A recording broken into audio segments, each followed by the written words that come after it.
Assalamu alaikum guys, welcome back to my channel Dr. Kainat Jatoi. I hope you all are well and doing great. So guys, आज का जो lecture है basically वो Guyton and Hall physiology chapter number 32 का lecture number 7 है.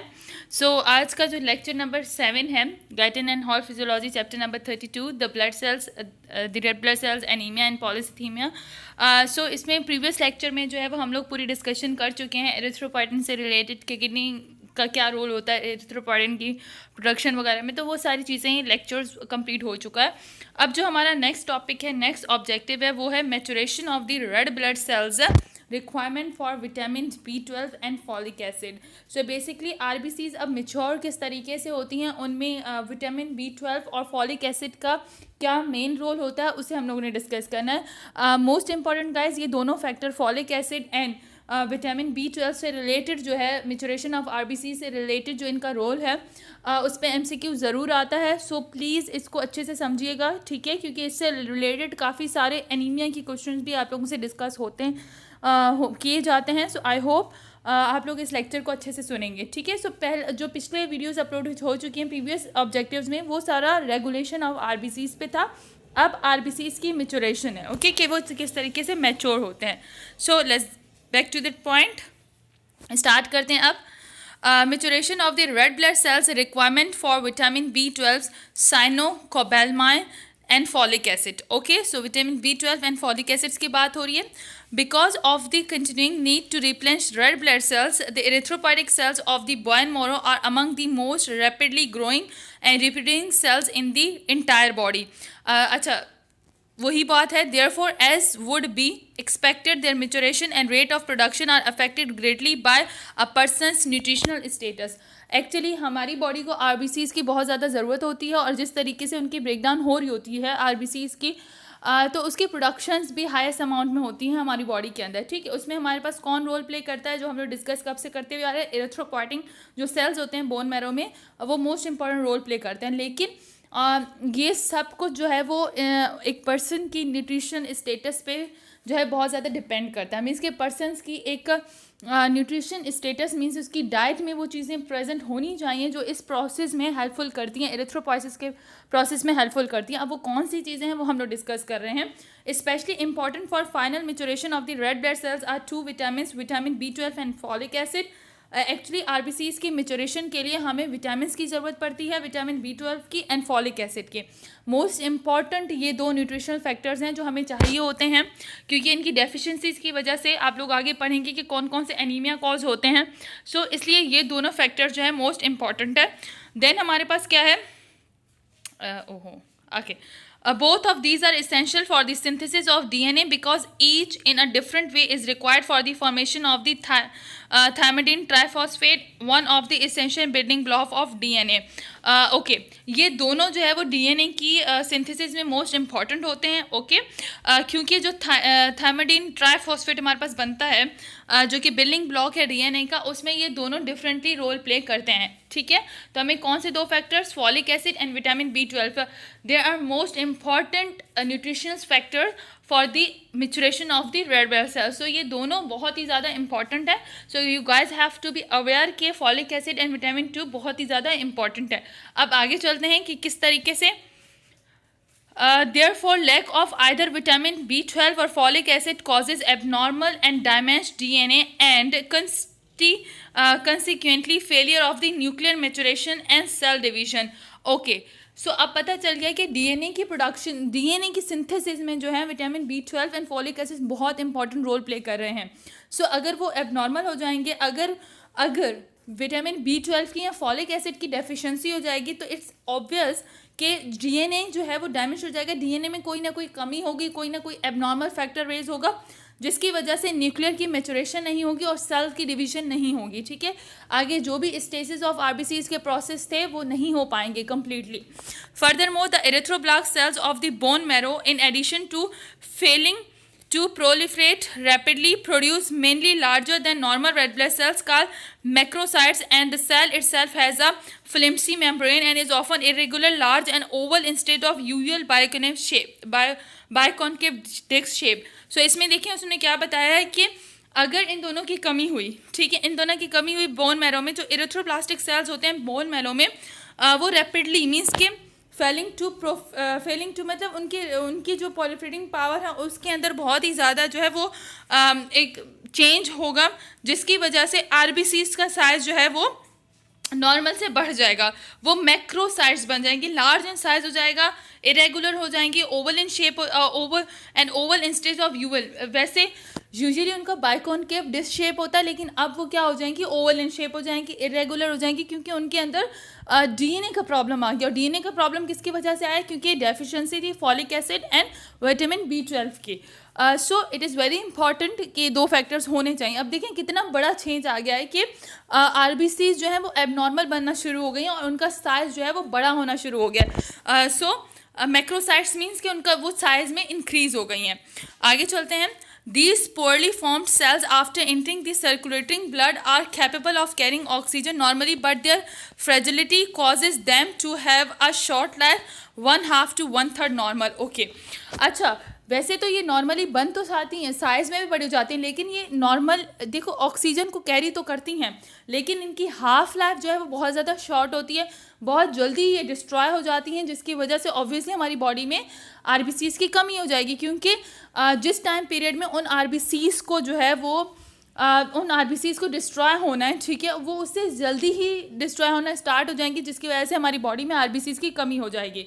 Therefore it is said that deficiency of either vitamin B12 और folic acid cause maturation failure in the process of erythropoiesis. इसलिए ये कह सकते हैं कि अगर विटामिन B12 की कमी हुई या फिर फॉलिक एसिड की, तो इसकी वजह से इरिथ्रोपोइसिस का जो प्रोसीजर है वो बहुत ही ज़्यादा जो है उसकी मैच्योरेशन में फेलियर्स आ सकते हैं और वो परफेक्ट काम नहीं कर सकता, परफेक्शन नहीं आ सकती इस प्रोसेस में, और ऑब्वियसली फिर एबनॉर्मल ही प्रोसीजर्स आगे डेवलप होंगे। ओके, अब maturation failure cause by poor absorption of vitamin B12 from the gastrointestinal tract, pernicious anaemia. Guys listen carefully, यहाँ पे जो वर्ड पर्नीशियस एनीमिया डिस्कस होगा उसको अच्छे से सुनिएगा। देखो पर्नीशियस एनीमिया किस वजह से हो रहा है, विटामिन B12 जब एब्जॉर्ब नहीं हो रहा GIT ट्रैक में, तो उस वक्त उसकी एब्जॉर्प्शन नहीं हो रही, तो कौन सा एनीमिया हो रहा है, पर्नीशियस एनीमिया। डिटेल में से डिस्कस करते हैं, इस पर MCQs लाजमी आता है कि पर्नीशियस एनीमिया के कॉजेस क्या है, कौन से फैक्टर्स हैं। सो इस अब जो मैं डिस्कस करूँगी बहुत अच्छे तरीके से सुनिएगा। Okay, maturation of failure caused by poor absorption of vitamin B12 from the gastrointestinal tract, pernicious anemia. A common cause of red blood cells maturation failure is failure to absorb vitamin B12 from the GIT tract, gastrointestinal tract. This often occur in the disease pernicious anemia, in which the basic abnormality is an atrophic gastric mucosa that fails to produce normal gastric secretions. Okay, simple है कि अगर pernicious anaemia होगा तो pernicious anaemia में क्या होता है, vitamin B12 की एब्जॉर्प्शन जो है वो GIT ट्रैक में नहीं होती। GIT ट्रैक में विटामिन B12 की एब्जॉर्प्शन सही से नहीं होती, तो वो क्या कॉज करवाती है, हमारे पास पर्नीशियस एनीमिया करवाती है, ठीक है, और इस वजह से रेड ब्लड सेल्स की मैच्योरेशन नहीं हो पाती। तो जब भी आपसे पूछा जाए कि पर्नीशियस एनीमिया किसकी वजह से होता है, तो विटामिन B12 की गैस्ट्रोइंटेस्टाइनल ट्रैक्ट में जो है एब्जॉर्प्शन सही से नहीं होगी, जिसकी वजह से कौन सा हमारे पास एनीमिया हो रहा है, इट्स अ पर्नीशियस एनीमिया। आगे चलते हैं। The parietal cells of the gastric gland secretes a glycoprotein called intrinsic factor, which combines with vitamin B12 in the food and makes the B12 available for absorption by the gut. It does this in the following way. Intrinsic factors bind tightly with the vitamin B12. अच्छा, अब vitamin B12 की जो absorption है वो किस तरीके से होती है GIT ट्रैक में, अगर नॉर्मली अगर बात करें तो जो पैराइटल सेल्स होते हैं GIT ट्रैक के, गैस्ट्रिक ग्लैंड्स के, वो ग्लाइकोप्रोटीन एक इंट्रिंसिक फैक्टर जो है उसे रिलीज़ करते हैं, उसे सिक्रीट करते हैं, जो कि विटामिन B12 के साथ जो भी हमारे फूड में विटामिन B12 होता है उसके साथ जो है वो अटैच हो जाता है और विटामिन B12 को जो है एब्जॉर्प्शन अवेलेबल करता है कि उसे गट अब एब्जॉर्ब करे। और ये किस तरीके से होता है, ये होता है सबसे पहले इंट्रिंसिक फैक्टर जो है वो टाइटली विटामिन B12 के साथ बाइंड होता है। In this bond state the B12 is protected from digestion by the gastrointestinal secretion. अब जैसे ही हमने कोई खाना खाया उसके अंदर विटामिन B12 था, ठीक है, कोई भी सोर्स लिए जिसके अंदर विटामिन B12 था, सो हमारी जो पैराइटल सेल्स होते हैं गैस्ट्रिक ग्लैंड्स के, उन्होंने जो है वो एक इंट्रिंसिक फैक्टर उसे रिलीज़ किया। अब वो इंट्रिंसिक फैक्टर जो है जिसकी सिक्रीशन हुई है वो विटामिन B12 जो खाने के साथ है उसके साथ अटैच हो जाता है, और अटैच हो जाता है तो उसके ऊपर ये इंटरेस्टिंग फैक्टर जो है एक प्रोटेक्शन बना देते हैं, उसे प्रोटेक्ट करते हैं ताकि GIT ट्रैक में इतनी सारी सिक्रीशन हो रही होती है, इतने एसिड्स वगैरह सिक्रीट हो रहे होते हैं ताकि वो उस विटामिन के ऊपर एक्ट ना करें, ठीक है, ताकि वो डिस्ट्रॉय ना हो। आगे चलते हैं। फिर होता है second, still in the bound state interesting factor bound to specific receptor sites on the brush border membranes of the mucosa cells in the ileums. अच्छा, जो इंटरेस्टिंग फैक्टर्स होते हैं ना वो स्पेसिफिक रिसेप्टर्स होते हैं उनके, जो भी इलियम की म्यूकोसल सेल्स होती है ना, जो ब्रश बॉर्डर मेम्ब्रेन होती है उसके ऊपर कुछ रिसेप्टर्स होते हैं, तो ये इंटरेस्टिंग फैक्टर्स उनके साथ अटैच हुए हुए होते हैं।